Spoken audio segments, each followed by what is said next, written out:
Hello दोस्तों, आज के वीडियो का टॉपिक है म्यूचुअल फंड क्या है, कैसे इसमें आप इन्वेस्ट करेंगे और म्यूचुअल फंड से संबंधित जितनी भी जानकारी आपको पता होना चाहिए वह सभी जानकारी आपको इस वीडियो के माध्यम से बताया जाएगा। तो आइए जानते हैं। दोस्तों, सबसे पहले हम जानते हैं सेविंग के कुछ पॉपुलर तरीकों के बारे में, जो कि सबसे ज़्यादा पॉपुलर तरीका है उसके बारे में जानते हैं। वो है सेविंग अकाउंट में पैसा डालना।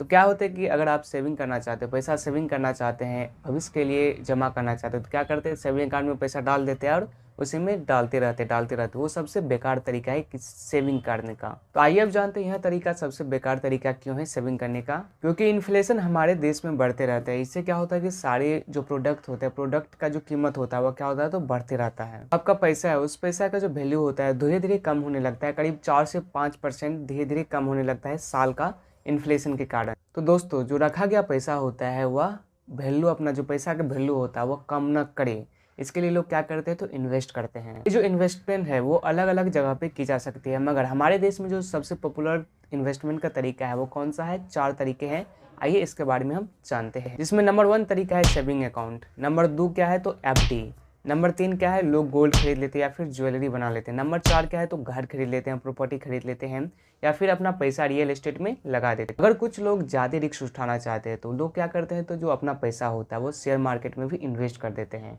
तो यह एक और तरीका होता है इन्वेस्टमेंट का। दोस्तों, अगर आप किसी भी चीज़ में इन्वेस्ट कर रहे हैं तो आपको इन्वेस्टमेंट करते समय एक बात को जरूर ध्यान रखना चाहिए कि अगर आप इन्वेस्ट कर रहे हैं तो जो हमारे देश का इन्फ्लेशन है करीब 4 से 5% चल रहा है। तो अगर जिस चीज़ में भी आप इन्वेस्ट करें उसमें अगर रिटर्न 4-5% से ज़्यादा ना हो तो आपको उस चीज़ में इन्वेस्टमेंट ना करना चाहिए। क्योंकि उस चीज़ में इन्वेस्टमेंट करके आपका जो पैसा का वैल्यू है वह धीरे धीरे कम ही रहेगा। क्योंकि अगर आप 1% कमाएं तो वैसे भी 3% आप माइनस में रहेंगे। इसीलिए किसी भी चीज़ में आप इन्वेस्ट करें तो आपका जो मिनिमम रिटर्न होना चाहिए 4-5% से ज़्यादा होना ही होना चाहिए। अब जानते हैं एक एक इन्वेस्टमेंट के बारे में, क्या इन्वेस्टमेंट कितना कुछ रिटर्न देता है उसके बारे में। तो सबसे पहला है सेविंग अकाउंट। सेविंग अकाउंट में फ़ायदा यह होता है कि इसमें आप जब चाहे पैसा डाल सकते हैं, जब चाहे पैसा निकाल सकते हैं। कोई आपको रिस्ट्रिक्शन नहीं है कि 1 साल बाद निकालना है, 6 महीना बाद निकालना है। इसमें जो रिटर्न होता है वो काफ़ी कम मिलता है, करीब 4% के करीब ही रिटर्न मिलता है सेविंग अकाउंट में। दूसरा है एफडी। यह एक लो रिस्क इन्वेस्टमेंट है। इसमें क्या होता है, तो इसमें आपको टाइम रिटेक्शन होता है, यानी कि 5-6 महीना, साल भर, 1 साल, 2 साल, यानी कि इससे पहले आप पैसा नहीं निकाल सकते। इसमें जो एफडी का रिटर्न की बात करें तो करीब 7 से 8% रिटर्न देखने को मिल जाती है अगर आप अपना पैसा एफडी में डालते हैं तो। तीसरा तरीका है गोल्ड। गोल्ड में करीब आपको 8 से 9% का रिटर्न देखने को मिल जाती है। इसमें भी आपको जो शेयर मार्केट में शेयर का प्राइस घटते बढ़ता रहता है, गोल्ड का भी प्राइस आपको रोज़ घटते बढ़ता रहता है, मगर जो संभावित प्राइस है, यानी कि जो रिटर्न दिया है वो करीब 8 से 10% का रिटर्न गोल्ड ने दिया है। चौथा जो तरीका है वो है रियल एस्टेट। रियल एस्टेट भी एक लो से मिड रेट कह सकते हैं कि लो से मिड रेट रिक्सी वाला यह इन्वेस्टमेंट आप इसे कह सकते हैं।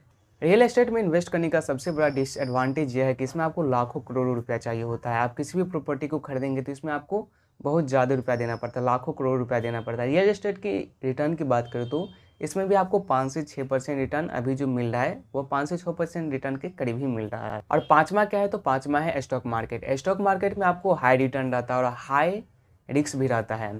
अगर आप स्टॉक मार्केट की रिटर्न की बात करें तो इसमें कोई फिक्स रिटर्न नहीं मिलता है। इसमें आपको 15-20% आराम से मिल सकता है।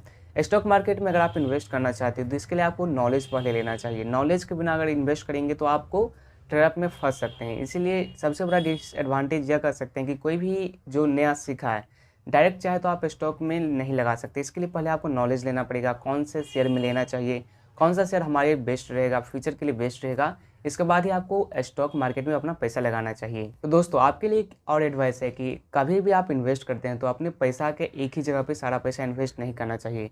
मान के चलिए आप एक ही जगह पे सारा पैसा इन्वेस्ट कीजिए। मान के चलिए आप पैसा को शेयर मार्केट में इन्वेस्ट कर दिए, तो क्या हो गया, अगर मार्केट क्रैश हो गया कोई युद्ध के कारण, जैसे कोरोना में हुआ था वैसे ही मार्केट क्रैश हो गया, तो क्या होगा कि आपका सारा पैसा डूब जाएगा। यानी डूब नहीं जाएगा मगर कि नीचे हो जाएगा। इससे क्या होगा कि आपका जो पैसा का इन्वेस्टमेंट होगा वो काफ़ी कम हो जाएगा। इसीलिए अपने पैसे को डाइवर्सिफाई करना चाहिए। मान के चलिए आप स्टॉक मार्केट में लगाए, इसके अलावा आप गोल्ड ईटीएफ में लगा सकते हैं। इससे क्या होगा, अगर स्टॉक मार्केट गिरता है तो गोल्ड का शेयर बढ़ता है, गोल्ड का जो ईटीएफ होता है वो बढ़ता है। इसलिए अपने पैसे को डाइवर्सिफाई रखना चाहिए। आपको यह बात हमेशा याद रखना चाहिए। तो आइए अब जानते हैं म्यूचुअल फंड क्या होता है। दोस्तों, म्यूचुअल फंड एक अलग टाइप का इन्वेस्टमेंट होता है जिसमें कि आप सारी जगह पर इन्वेस्टमेंट आप एक ही फंड में कर सकते हैं। दोस्तों एसेट मैनेजमेंट कंपनी जिसे कि एएमसी कहते हैं, एएमसी क्या होता है? तो एएमसी वह कंपनी होती है जो कि म्यूचुअल फंड खोलती है। तो दोस्तों आप अपना पैसा asset management company AMC company को देते हैं, और आप जैसे बहुत सारे ऐसे भाई लोग होते हैं जो कि अपना पैसा एएमसी कंपनी को देते हैं, और ये एएमसी कंपनी होता है वो सारा लोग से पैसा लेकर वो पैसा को इन्वेस्ट करते हैं। और ये एएमसी कंपनी क्या करती है, जो पैसा होता है वो अलग अलग जगह इन्वेस्ट करती है, और अलग अलग इन्वेस्ट करने के बाद जो रिटर्न आता है उसमें से जो एएमसी कंपनी होती है जिसे कि म्यूचुअल फंड कहा जाता है, तो वो अपना पैसा कुछ परसेंटेज रख लेती है जिसे कि एक्सपेंस रेशियो कहा जाता है।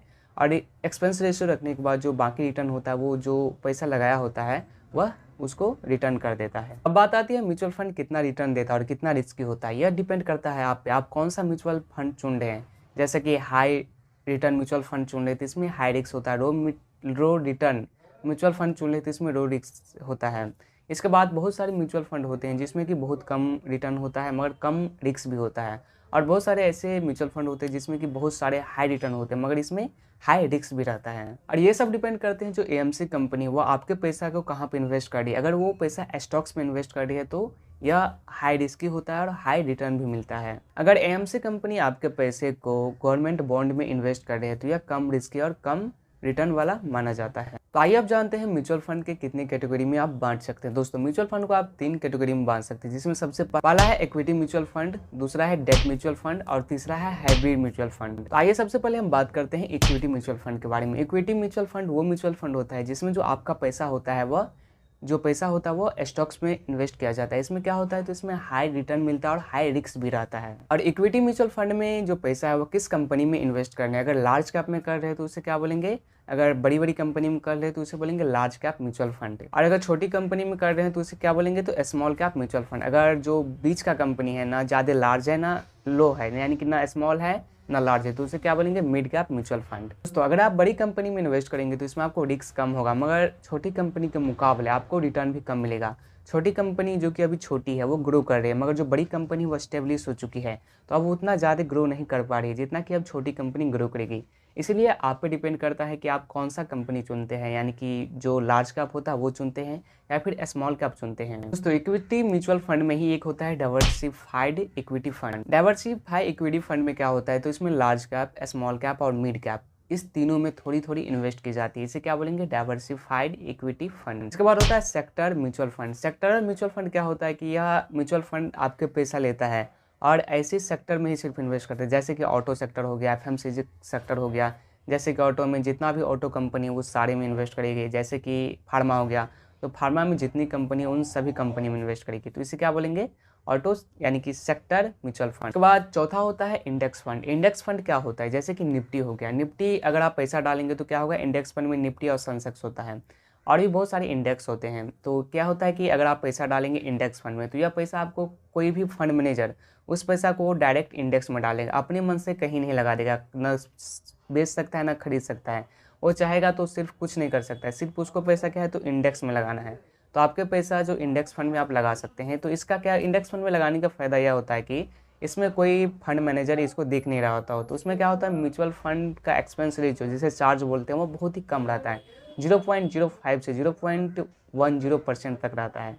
तो जो इंडेक्स फंड है वो भी आपके लिए काफ़ी बढ़िया हो सकता है। दूसरा आता है debt mutual fund. Debt mutual fund क्या होता है, डेट म्यूचुअल फंड में आपको लो रिस्क और लो रिटर्न मिलता है। यह कहाँ पे इन्वेस्ट करते हैं, जो गवर्नमेंट बॉन्ड्स होते हैं, इसमें आपको जो गवर्नमेंट बॉन्ड होते हैं उसमें आपको इन्वेस्ट किया जाता है, ताकि इसमें आपको गवर्नमेंट बॉन्ड में आपको पूरा पैसा सिक्योर रहता है। तो इसमें करीब 7 से 8% ही रिटर्न मिलता है। गवर्नमेंट बॉन्ड में आपका पैसा इन्वेस्ट किया जाएगा अगर आप उस म्यूचुअल फंड में डालेंगे तो। इसके बाद आता है हाइब्रिड म्यूचुअल फंड। दोस्तों हाइब्रिड म्यूचुअल फंड क्या होता है, हाइब्रिड म्यूचुअल फंड एक यानी कि डेट म्यूचुअल फंड और जो इक्विटी म्यूचुअल फंड होता है उसका क्या होता है, तो एक कम्बिनेशन होता है। इसमें जो आपसे पैसा लिया जाएगा वह दोनों में इन्वेस्ट किया जाएगा, ना कि इसमें क्या होगा कि आपको रिस्क बहुत कम हो जाता है। मान के चलिए अगर शेयर मार्केट क्रैश हो गया मगर ये जो डेट म्यूचुअल फंड है वो कभी नीचे नहीं जाएगा। इसके लिए क्या होगा कि आपको जो पैसा रहेगा वो काफ़ी ज़्यादा बैलेंस में रहेगा। इसे क्या बोलेंगे, तो हाइब्रिड म्यूचुअल फंड बोलेंगे। तो दोस्तों अगर आप म्यूचुअल फंड में इन्वेस्ट करना चाहते हो तो इसके लिए आपको एक डीमेट अकाउंट और ट्रेडिंग अकाउंट की आवश्यकता होती है, जिसका लिंक हम डिस्क्रिप्शन में डाल देंगे जीरोधा का, जिस पर जाके आप म्यूचुअल फंड में अकाउंट खोल सकते हैं और अपनी पैसा को म्यूचुअल फंड में डाल के अपने पैसा को ग्रो कर सकते हैं और इन्फ्लेशन को बीट कर सकते हैं। वीडियो पसंद आया तो वीडियो को लाइक कीजिएगा और ऐसे ही वीडियो देखने के लिए चैनल को सब्सक्राइब जरूर कीजिएगा।